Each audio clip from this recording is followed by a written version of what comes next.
এখানে কয়েকজন প্রার্থী নির্বাচনে অংশগ্রহণ করার জন্য ইচ্ছুক এবং মনোনয়ন নেওয়ার জন্য ইচ্ছুক। তো দেখা যাক, আমরা জনগণের কাছে একটু আলাপ করি, তারা এই জয়পুরহাট 2 আসনে কাকে মনোনীত হিসাবে দেখতে চায়। প্লিজ, আপনার নাম কি? আমার নাম মোহাম্মদ মাহবুবুর রহমান মাহবুব।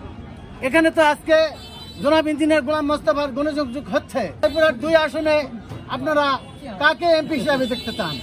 প্লিজ একটু দয়া করে বলেন।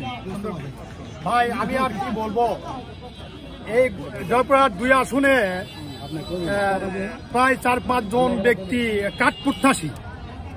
তো আমি যেটা বলতেছি বা যেটা মানুষের মুখে শুনি বা গ্রামত যেটা মা বোনদের কাছে শুনি বা চায়ের স্টলে শুনি বা গ্রামের যেটা বৈঠকখানা বা হয়তো একটা মাসুঙ্গে যেগুলা শুনি, তো সবার মুখে একই কথা শুনতেছি যে জয়পুরহাট 2-এ সবচাইতে ইঞ্জিনিয়ার গোলাম মোস্তফা আসলে ভালো হয়। আর ইঞ্জিনিয়ার গোলাম মোস্তফাকে যদি কাট দেওয়া হয়, সে ইঞ্জিনিয়ার গোলাম মোস্তফা বিপুল ভোটে পাশ করবে, এর কোনো বিকল্প পথ নেই। কারণ আপনারা যে কি মনে করেন তা জানি না, একমাত্র ইঞ্জিনিয়ার গোলাম মোস্তফাই জয়পুরহাট 2-এর স্মার্ট একজন ব্যক্তি এবং তরুণ যুবক। ইনি দুর্দিন থেকে রাস্তায় ছিলেন। ইনার যে গুণগান, এই গুণ 2, 4, 5, 10 ঘন্টায় শেষ করা যাবে না। ইনার বহুত গুণ।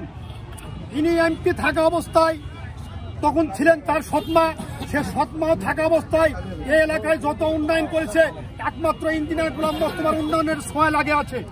তো এখনো ইনশাল্লাহ সেই দিন থেকেই আজ পর্যন্ত ইঞ্জিনিয়ার গোলাম মোস্তফা আছেন এবং ইনশাল্লাহ আগামী দিনেও থাকবেন। আমি কথা বাংলাদেশবাসীর কাছে আমি অনুরোধ করবো, জয়পুরহাট 2 আসনে সবচাইতে ইঞ্জিনিয়ার গোলাম মোস্তফা ভাইকে কাট দিলে সবচাইতে উন্নত একটি আমাদের জয়পুরহাট জেলা মানে গর্বিত হবে ইনশাল্লাহ। ধন্যবাদ আপনাকে।